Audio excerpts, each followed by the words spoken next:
Doctor Mohammad Amin पूर्व राजनयिक, brigadier Vinod Datta retired defence expert के तौर पर, brigadier Satish Sahni retired defence expert के तौर पर हमारे साथ मौजूद है। विनोद सर, आप ही के साथ शुरुआत करते हुए, डोनाल्ड ट्रंप कुछ और कह रहे हैं, जेडी वेंस कुछ और कह रहे हैं और वहां के जो चैनल है वो कुछ और रिपोर्ट कर रहा है। फिलहाल क्या मांग करके चले? सीज फायर के आगे क्या अभी भी परमाणु प्रोग्राम है ईरान का?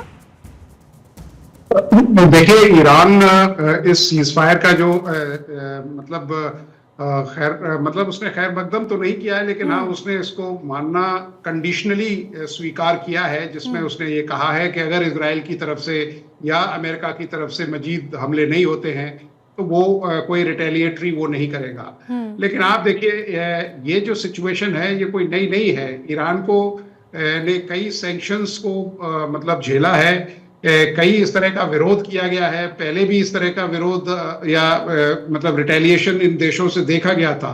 तो वहां वो अपना जो न्यूक्लियर जो प्रोजेक्ट है उसको खत्म कभी नहीं करेगा, उसको मतलब फर्बिश करेगा, उसको रीइंफोर्स करेगा, क्योंकि उसके साथ और भी कई देश हैं जिनके वहां साइंटिस्ट लगे हुए हैं, जिनका अपना पर्सनल इंटरेस्ट है जो वर्ल्ड की जो इक्वेशन है उसको बिल्कुल बैलेंस करने में।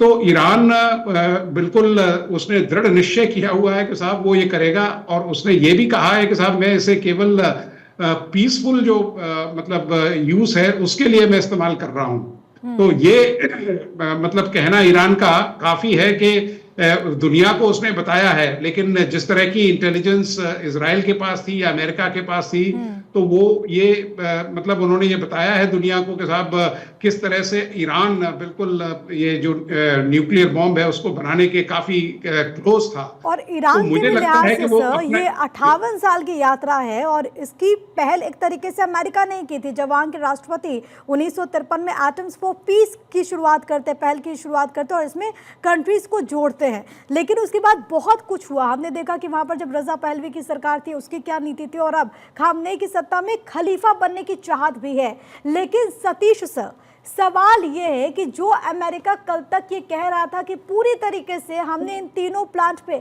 ऑब्लिटरेट कर दिया, पूरी तरीके से हमने इसको खत्म कर दिया, उस अमेरिका के इंटेलिजेंस में कहां कमी रह गई जो आज ये बात कही जा रही है कि वहां पर 400 किलो यूरेनियम जो कि संवर्धित थे वो गायब हो चुके हैं? प्रिया जी, पहले तो जो अमेरिका ने जो क्लेम कर रहे हैं वो अभी प्रूव नहीं हुआ है, क्योंकि जो उनकी डिफेंस इंटेलिजेंस एजेंसी है जो पेंटागन की, उन्होंने भी बोला है कि जो उनकी जो कोर कंपोनेंट है न्यूक्लियर प्लांट्स के वो बर्बाद नहीं हुए हैं 100%। हाँ। और साथ ही साथ में जो एनरिच्ड यूरेनियम है जिससे कि हथियार बनाया जा सकता है, परमाणु बम बनाया जा सकता है, उसका स्टॉक पाइल जो है डिस्ट्रॉय नहीं हुआ है। ये एक बड़ी भयावह स्थिति है। क्यों भयावह स्थिति है? कि जो ईरान का जो इरादा है, अगर वो कहते हैं कि हमने सिर्फ पीसफुल पर्पस के लिए करना है अपना न्यूक्लियर जो उनका जो कैपेबिलिटी है, तो उनको एनरिचमेंट की जरूरत कितनी पड़ेगी? 4 से 5%। और यही चीज जो थी जब 2015 में जो ट्रीटी हुई थी, जिसको JCPOA बोलते हैं, 2015 में थी, जब बाद में USA भी निकल गया था, तो उनको ये बताया गया था कि आपने इतने रेंज में एनरिचमेंट करना है तो कोई प्रॉब्लम नहीं है। पर जैसे जैसे समय निकलता गया और 2017 में USA क्यों बाहर आया? क्योंकि जो उनकी जो मॉनिटरिंग की जो रिपोर्ट आ रही थी वो कुछ और बता रही थी। आज की डेट की जो रिपोर्ट थी कि यूरेनियम एनरिचमेंट 60% तो ऑलरेडी हो चुका है और ये 90% में कभी भी जा सकते हैं। इसीलिए थोड़ा सा जो है ये US को और इजराइल को एक्शन लेना पड़ा। और इजराइल और USA को एक्शन क्यों लेना पड़ा, हमें ये समझना जरूरी है।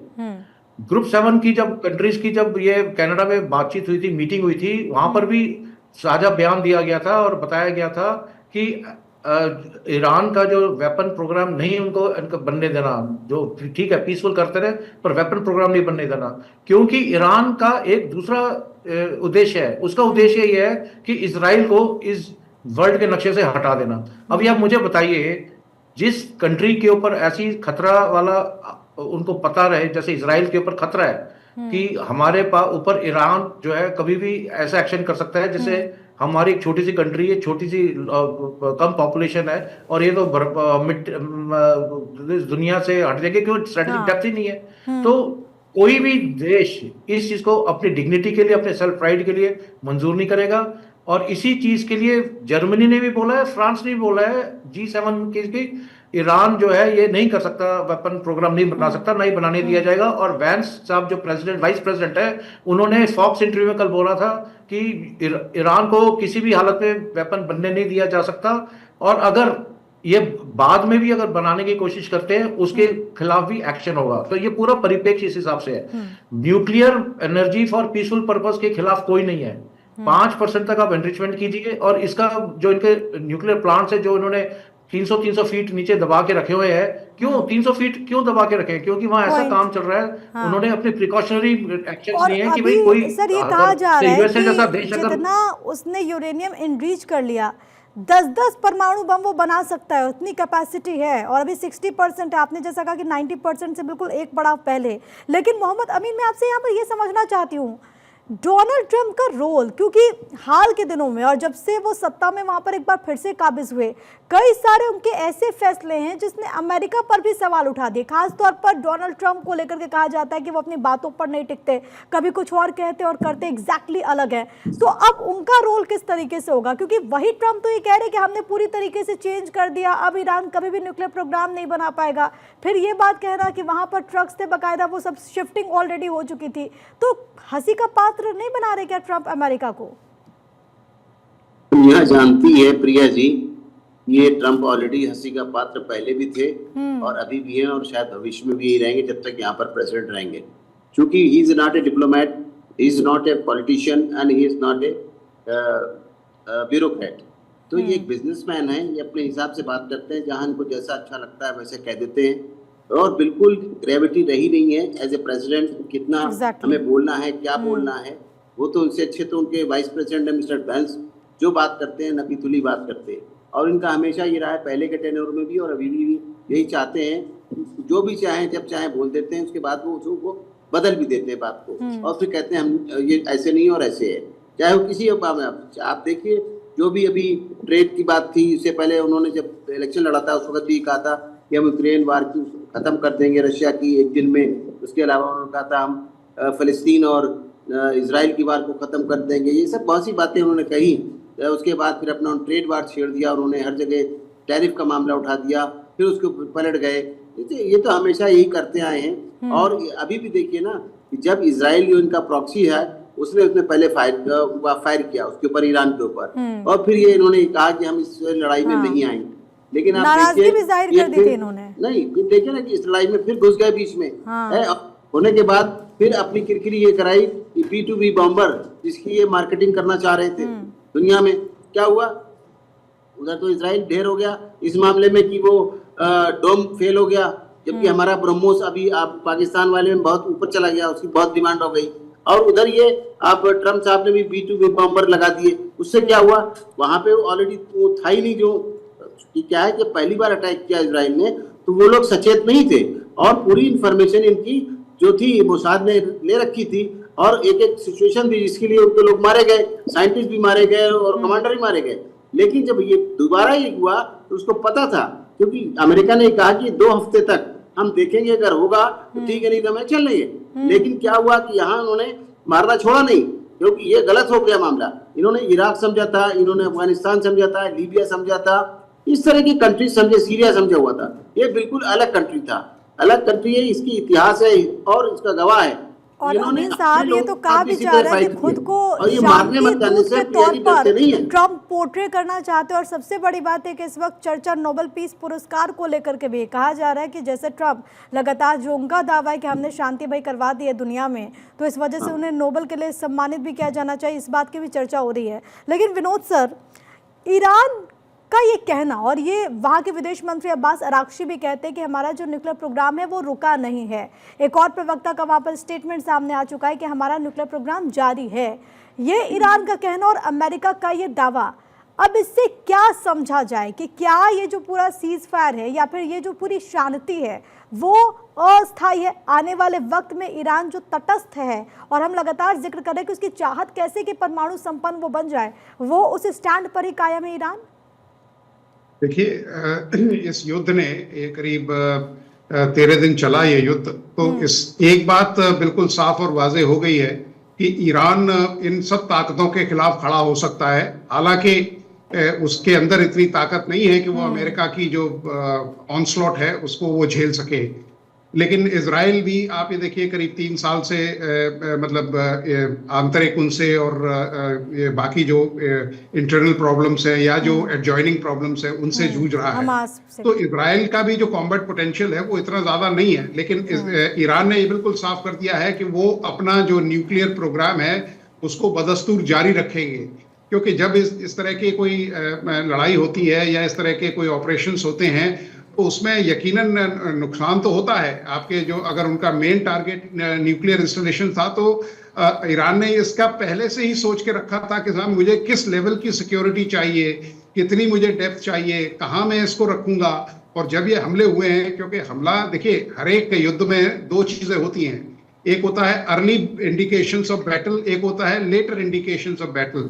तो ईरान के पास अर्ली बैटल ऑफ इंडिकेशंस थे और उसे मालूम था कि भाई अमेरिका या इजराइल कोई भी देश है उस पर हमला करेगा, और इजराइल ने और अमेरिका ने काफी वक्तव्य दिए थे। तो ईरान ने प्रिकॉशनरी मेजर्स लिए होते हैं। अगर ईरान मतलब लोग ये सोचते हैं कि साहब ईरान अपना ये न्यूक्लियर प्रोग्राम है इसको स्थगित कर देगा या इसको ड्रॉप कर देगा, तो ये दुनिया की भूल है। वो अपने आप को रीग्रुप करेगा, रीऑर्गेनाइज करेगा और इसको करेगा। तुलसी गबार्ड खुद गई थी वहां, आईएए की रिपोर्ट है जिसमें कहा गया था कि हाँ भाई इस तरह की कोई चीज नहीं है। तो फिर अमेरिका को मतलब एकदम पता नहीं क्या इस तरह का ज्ञान प्राप्त हुआ और उन्होंने कहा कि साहब हमें अटैक करना चाहिए। क्योंकि मेरे हिसाब से सारा जो एम है वो ये है कि भाई ईरान एक ऐसा देश है गल्फ में जहां अमेरिका का जो ऑयल पे कंट्रोल नहीं है। तो बेसिकली वो ये चाहते हैं, और दूसरी वो चेंज ऑफ रिजीम इसलिए चाहते हैं कि एक कठपुतली सरकार वहां बैठ जाए जिसपे अमेरिका का जो भी मतलब डिक्टेट है वो उसको फॉलो करे और अमेरिका वहां के जो रिसोर्सेज है उनका मतलब एक्सप्लॉयटेशन करे। आपने तुलसी गबार्ड का जिक्र किया। तुलसी गबार्ड ने जब ये बात कही कि वहाँ पर कुछ नहीं है तो डोनाल्ड ट्रंप कहा गया कि भड़क गए हैं। उसके बाद तुलसी गबार्ड ने भी अपना पूरा जो स्टेटमेंट था उसको चेंज कर लिया। लेकिन सतीश साहनी साहब, फिर से वही सवाल है कि कितना खतरनाक है ईरान का परमाणु संपन्न होना, क्योंकि लगातार पूरी दुनिया और कई बड़े देश हैं जो कि इसकी मुखालफत कर रहे हैं। कहा यह भी गया कि ब्रिक्स ने भी कह दिया कि पूरे मिडिल जोन को नो न्यूक्लियर वेपन क्षेत्र घोषित किया जाए। कितना खतरनाक है? अगर उसके पास परमाणु शक्ति आ जाती है तो क्या क्या हो सकता है सतीश सर? देखिए, ईरान टिल 1979 जब तक खमेनी साहब की सरकार नहीं थी, जब वो डिस्पेंसेशन नहीं थी, एक बड़ा मॉडर्न और मॉडरेट स्टेट था और तरक्की कर रहा था। चाहे हम कुछ भी बोले, यूएसए का थोड़ा कठपुतली सरकार थी, शाह का था, पर लोग बड़े खुश थे वहां पर। 1979 के बाद अल खमेनी जब आए तो उन्होंने पॉलिटिकल डिस्पेंसेशन को रेडिकलाइज किया, और रेडिकलाइज करने के बाद ईरान, इनफैक्ट इजराइल और ईरान 1979 तक तो इनके आपस के रिलेशंस बहुत अच्छे थे। और इनके रिलेशंस खराब हुए 1979 के बाद।